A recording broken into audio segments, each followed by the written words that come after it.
Welcome back to Native Drums, where rhythm meets revelation and leads to revolution, and theology meets truth for our people, leading to transformation. I'm Napoleon Bradford, and here we drum not just to speak, but to remember, to reclaim, and to reimagine. We started off this journey a couple of weeks ago talking about God talk, this idea of lived experience in our ability to articulate who God is to us. The God that sees the left out, the looked over, the God that deals with the marginalized, the God of the disenfranchised, the disinherited, and the God of the oppressed. Then we moved to God walk. See, in a world where leadership often gets center stage, today we're shifting our lens because for every Moses, there's also an Aaron and Hur. For every Harriet, there were hundreds who ran beside her. And for every Jesus, there were disciples, flawed, faithful, and forming. Today, we journey into the shadows of greatness to examine the rhythm of fellowship. In the Black church, our theology is not only about rising, it's about walking with, walking behind, and walking through. Our theology of fellowship draws from a long tradition, beginning in the beginning. Genesis 1:1 says, "In the beginning, God created the heavens and the earth." Verse 2 says, "The earth was without form and void, and darkness was upon the face of the earth, or the face of the deep, and the Spirit of God hovered over the water." Verse 3 says, "Then God said, let there be light, comma, and there was light." This is an amazing verse that's often overlooked, but it's the model of fellowship that is expected by God. God speaks, there's a pause, and the response is to the affirmative of what God asked for. That's the idea of fellowship. The atmosphere the earth just created, never hearing the voice of God, was so moved by the command of God that it immediately responded. And there was light. This also suggests that the atmosphere, the universe, trusted God's voice so much that it understood that if God asked, there was no need for debate, no need for meeting, no need for vote. They trusted God enough to believe that if God asked for light, that light was possible. Light, something they never heard of. Light, something they never experienced. Light, something that was not a part of the original plan, but was asked subsequently by God, was delivered to God because the universe followed God. In our tradition, from hush harbors to storefront churches, where the Spirit taught us not just to preach, but to follow truth, follow vision, follow Christ. Like the disciples, we didn't always get it right. But as James Cone reminds us, Jesus walks with the oppressed. And as Geneva Cannon taught us, ethical obedience often means resisting dominant interpretations. Hold on, wait, because all that was known was darkness. Verse 2, Genesis 1, the spirit of the earth was without form and void. Those Hebrew words, tuhu and buhu, meaning chaos and meaning unformed, empty. And darkness was upon the face of the deep. So all the earth knew, meaning the truth up until that point was darkness. The truth up until that point was emptiness. The truth up until that point was unformed chaos.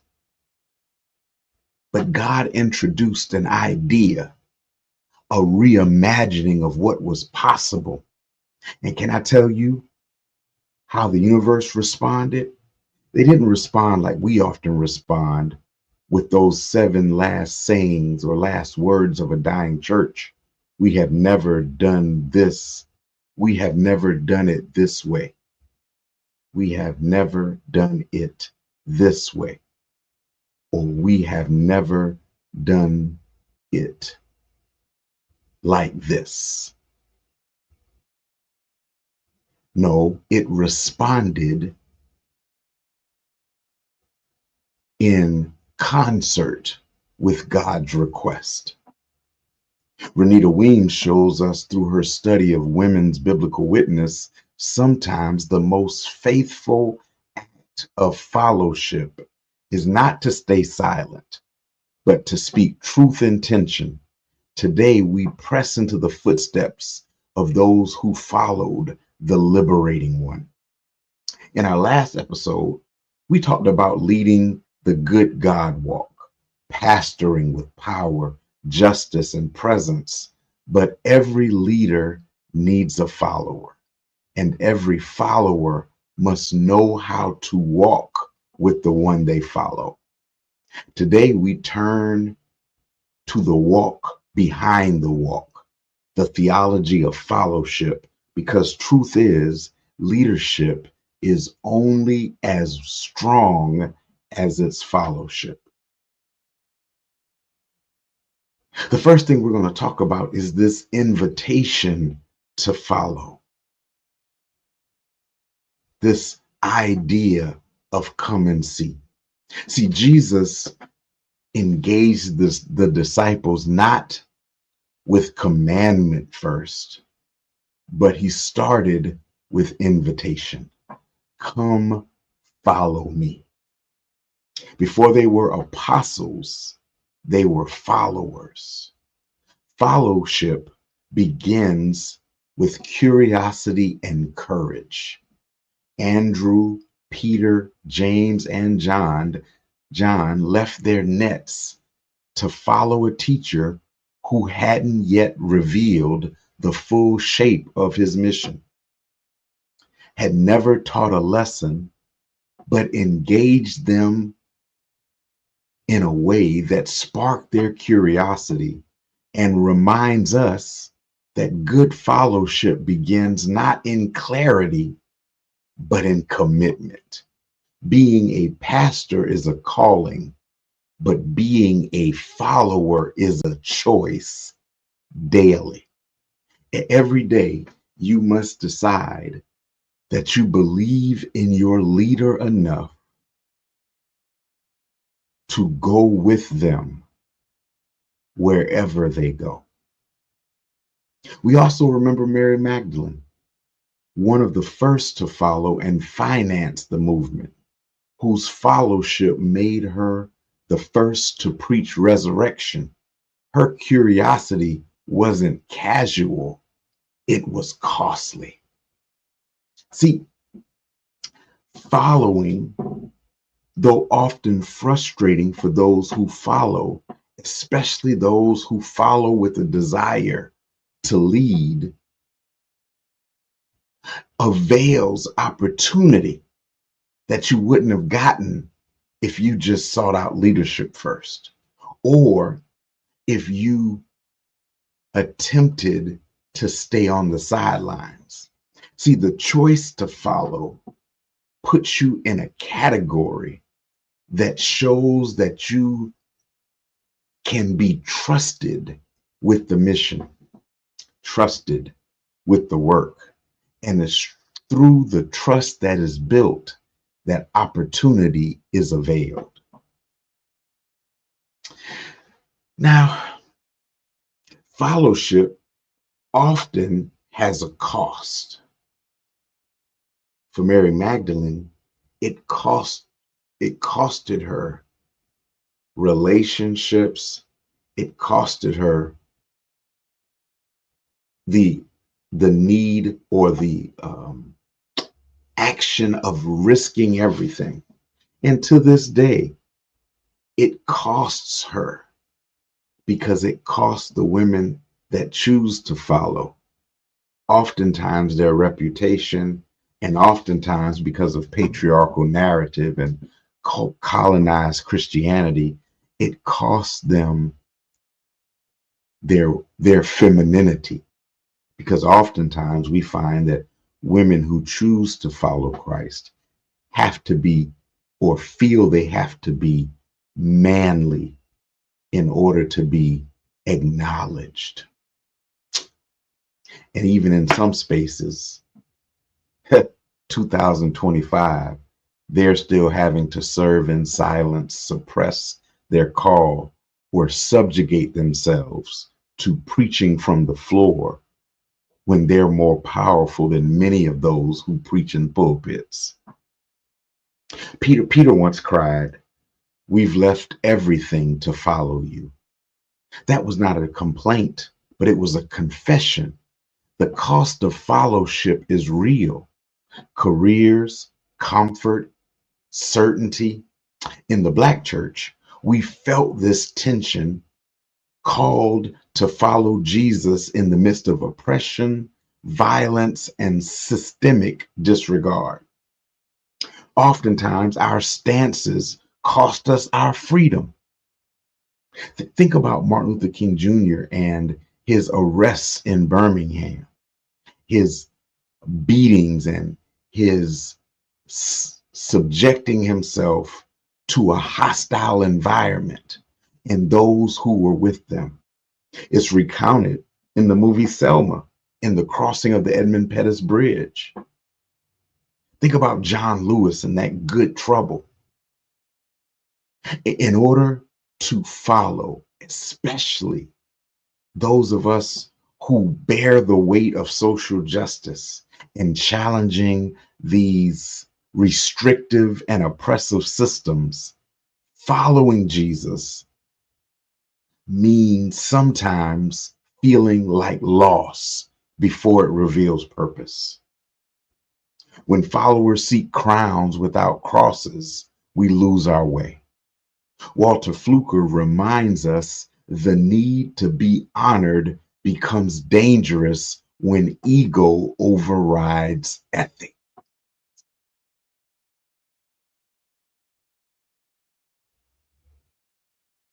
The crazy thing also is that sometimes followers could get it wrong,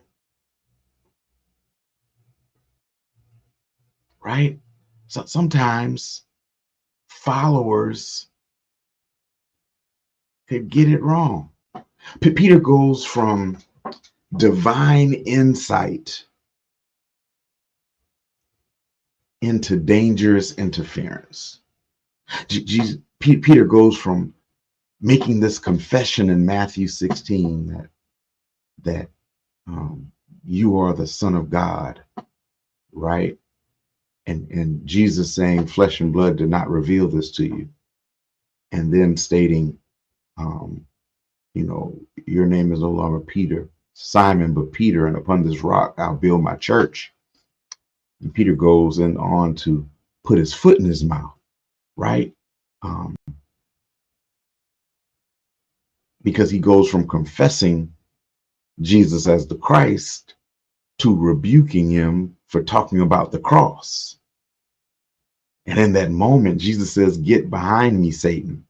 See, fellowship includes correction. And oftentimes, one of the biggest challenges to following is the fact that we don't want to be corrected. Now, correction is not this brutal, embarrassing act, but it's constructive criticism for the purpose of improvement.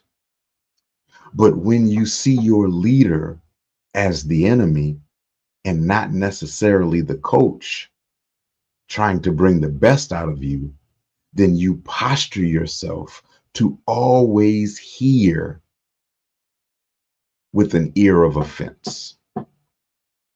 Let me say that again. When you see your leader as the op, as the enemy, then you always posture to hear what they say with an ear of offense. When in actuality, they're simply a coach attempting to bring out of you all that God placed in you, that your own insecurity may be preventing you from attaining. Sometimes the ones closest to the mission are the ones who need the most realignment. As Cone reminds us, the gospel is always liberative, but it also must be formative. Fellowship is not about knowing the way, it's about trusting the one who does. And let's not forget Martha in John 11, faithful and honest, but so consumed by timing that she nearly missed the power of resurrection. Standing in her home, she teaches us that even when we love Jesus, we still have to grow into trusting him. Martha also found herself frustrated about the way Mary sat at Jesus's feet while she prepared the meal. One of the other pieces about fellowship is understanding your role and lane. That's difficult because oftentimes our lane, though necessary, doesn't get us the attention that we need or feel we need. So while Mary's sitting at the feet of Jesus, Martha's preparing the meal and is frustrated, though her role is necessary because Jesus is hungry. And sometimes we have to know our strengths and be so secure in our strengths as followers that even if we don't get a front row seat with the leader, we know that the leader will be lacking if we don't show up in our full strength. The next thing we have to remember about followers is that sometimes followers scatter. I think about Peter and Peter's denial, but even before Peter denied, the text says that at the arrest of Jesus, all of his disciples went away. They became so consumed with protecting themselves that they negated being a protector or being present for the Savior. Again, we talked about the cost of fellowship. We talked about the fact that fellowship could cost you a lot. And we have to also realize that the Black church needs strong followers, strong disciples, strong participators in the agenda of the kingdom as it relates to the marginalized and the disenfranchised, that we can afford to be weak and scared. This is not the time to be scared. This is not the time to be scared to the point of scattering. For the last 215 days, 213, 14, 15 days, the reality is there have been attempts to scare and scatter us.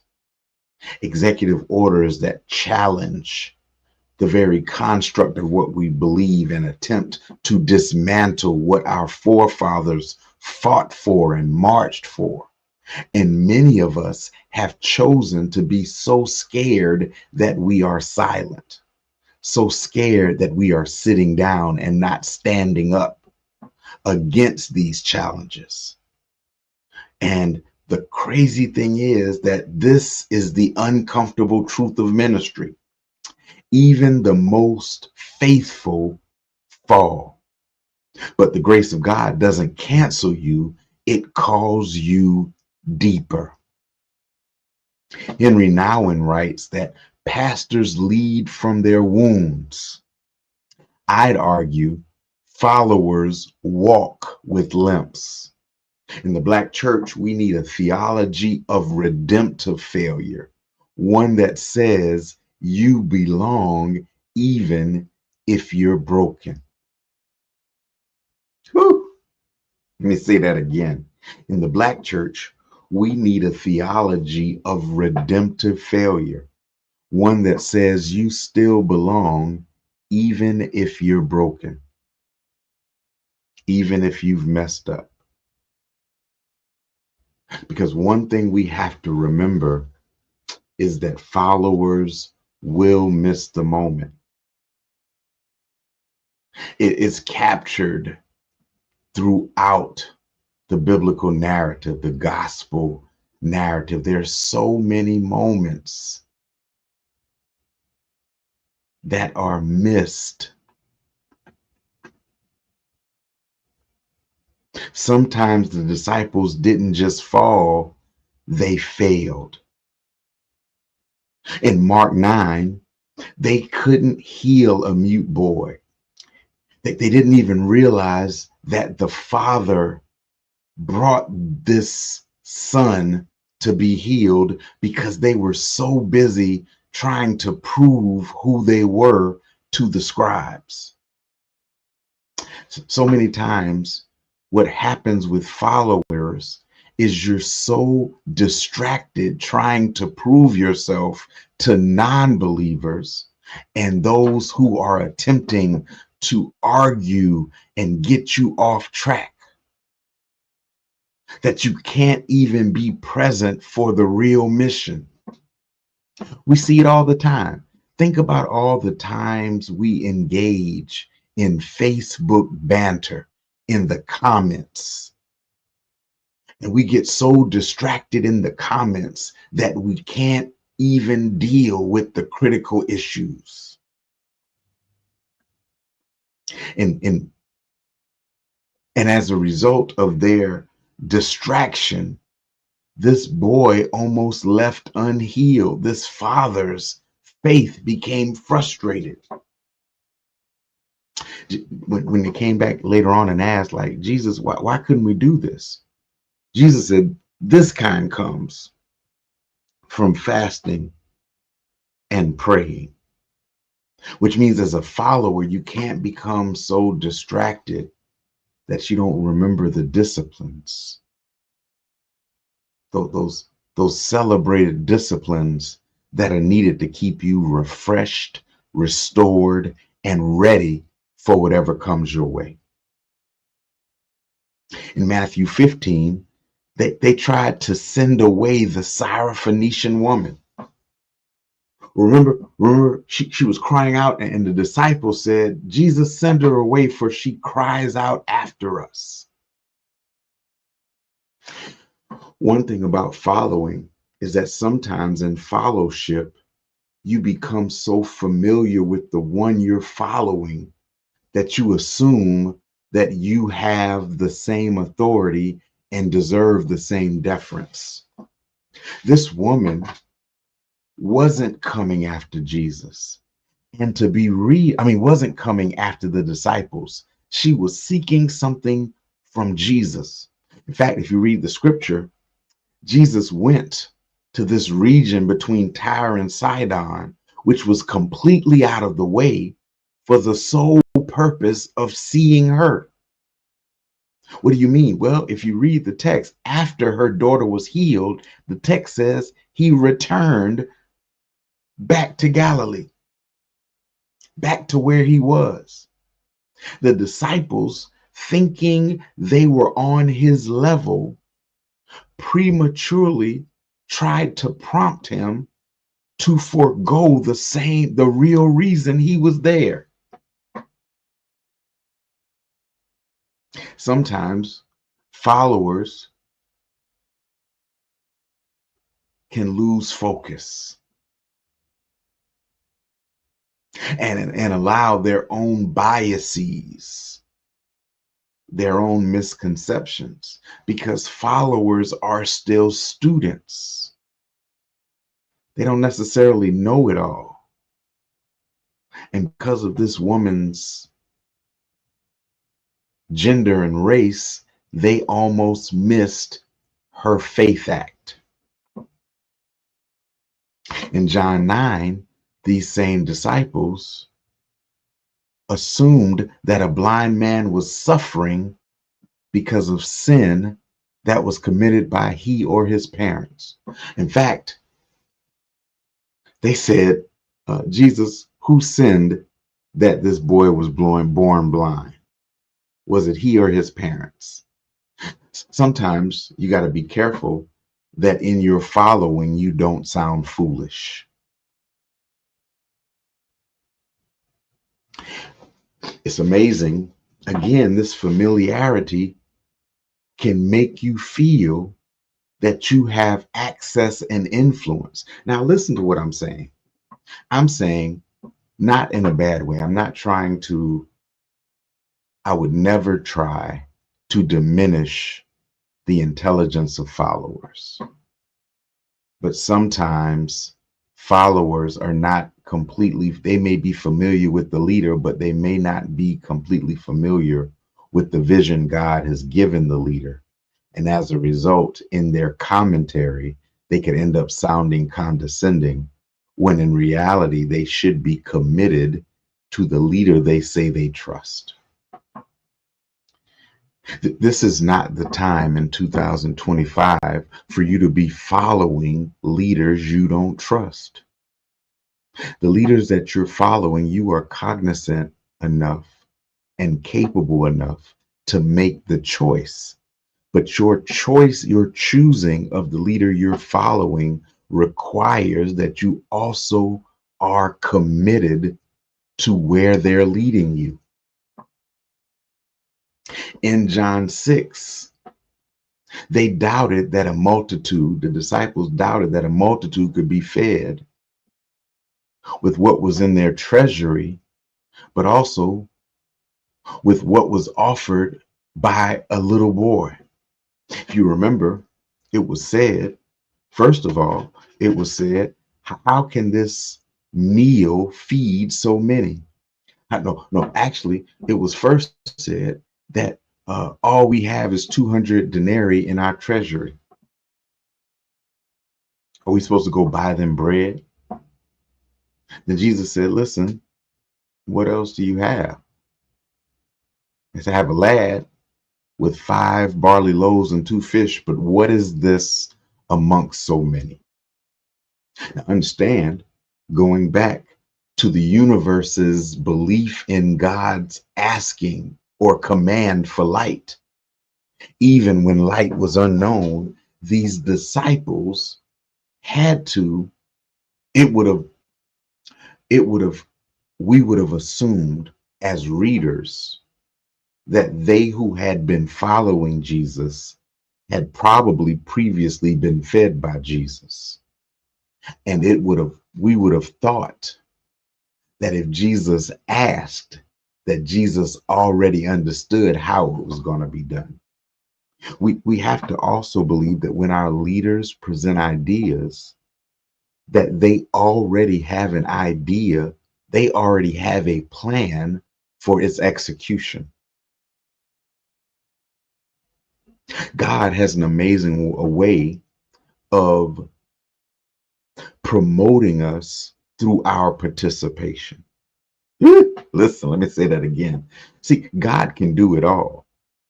God didn't ask disciples to help create heaven and earth.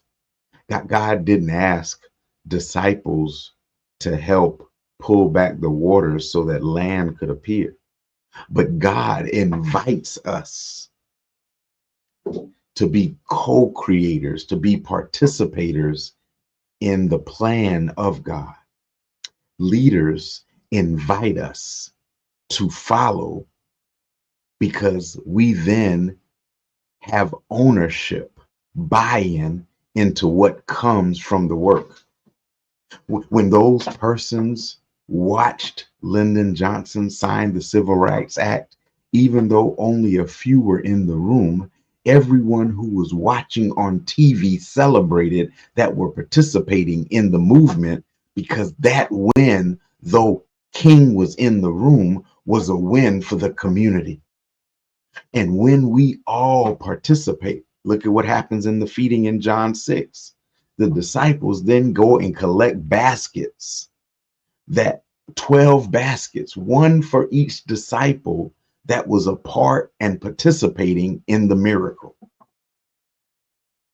See, these weren't failures of action, they were failures of vision. But Jesus didn't discard them, he taught them. And the beauty of fellowship is that God uses our moments of misjudgment as moments of formation. Let's go back to that Syrophoenician woman for a second, right? Let's go back to this Syrophoenician woman, because she wasn't just a passive character, but she was a theological disruptor. Her boldness changed the direction of divine favor. Womanist theology reminds us that sometimes the best followers are the ones who challenge Jesus with faith that refuses to be silenced. Eventually, though, followers mature. As Jesus neared the cross, he told his disciples, "I no longer call you servants, but friends." See, fellowship evolves. The longer you walk, the deeper the trust. Mature fellowship moves from hierarchy to communion. In the Black church, this looks like shared leadership, mutual submission, and the kind of spiritual friendship that Watkins Ali says is essential for communal empowerment. Following isn't just about obedience, it's about intimacy. Fellowship is rewarded by the washing of feet.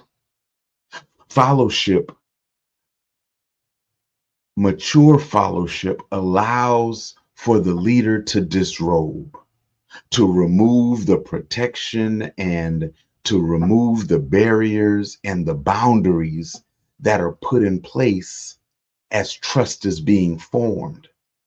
Because here's what you have to remember: it's the leader that often wears the wounds from the world as the world attacks, and wounds from behind as betrayal happens from unfaithful followers. The beautiful thing about Jesus and the beautiful thing about leaders is that restoration occurs even after mistake and mishap. On the shoreline in John 21, Jesus doesn't shame Peter for his failure. He restores him. "Do you love me?" he asks. Not once, but 3 times. See, fellowship is not about perfection. It's about persistence. You may fall, but grace puts you back in the game. Dr. Stephanie Crumpton says, in healing-centered theology, Jesus takes your failure personally enough to redeem it. Healthy communities, healthy churches do the same. They don't just call you out, they call you back. So as I close out our time together, I want to talk about the do's and don'ts of fellowship. Do: respond to Jesus's invitation and your leader's invitation with courage. Don't let fear of the unknown delay your obedience. Do count the cost of discipleship. Don't follow only when it's convenient. Do receive correction with humility. Don't assume your nearness to Jesus, and dare I say your closeness to your leader, makes you infallible. Do expect failure, but pursue restoration. Don't let shame keep you from returning to your purpose. Do mature in your walk. Move from blind obedience to intimate trust. Don't remain stagnant in shallow faith. Do walk in community under grace with justice-informed vision. Finally, don't follow for status. Follow for service. Just like pastoring, following Jesus is not a position, it's a practice. Following your leader is a practice. A good God walk isn't just led by powerful voices, it's carried by faithful feet. And when those feet stumble, Jesus kneels to wash them and calls us still to follow me. So every disciple learning to follow, to every lay leader walking behind the pulpit, to every elder, usher, praise team member, youth worker, or quiet prayer warrior, know this: your walk matters. And to my Black church family, our legacy is not just how we preach, but it's how we follow through. From Montgomery to Ferguson, from pews to protests, our fellowship has always been a testimony of faith under fire. So keep walking, keep following, because native drums will keep beating as long as there are feet willing to walk in the rhythm of God. I'm Napoleon Bradford. This is Native Drums. Until next time, walk well, walk free,